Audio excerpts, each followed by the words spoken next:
যাদের মা নাই তারা জানে মা না থাকার কি জ্বালা, যাদের বাবা নাই তারা জানে বাবা না থাকার কি জ্বালা। এখন ঘরে ঝগড়া করেন, এখন ভাল লাগে না আব্বা আম্মারে, এখন আব্বা এই ভুল ধরে, আম্মা এইটা বলে, এখন অনেক অসহ্য লাগে।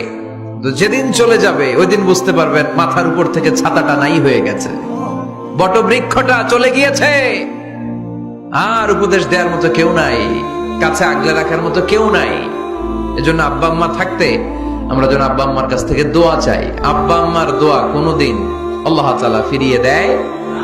মায়ের মর্যাদা অনেক বেশি, বাবার চেয়ে 3 গুণ বেশি, কমসে কম। কয় গুণ বেশি?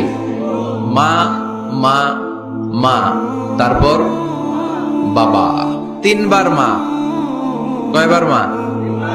একবার বাবা। তার মানে মাকে ইসলাম দিয়েছে স্বর্ণ পদক, দিয়েছে রৌপ্য পদক, দিয়েছে ব্রোঞ্জ পদক, আর বাবাকে দিয়েছে সান্ত্বনা পুরস্কার। আমরা এটা নিয়েই খুশি, ঠিক কিনা?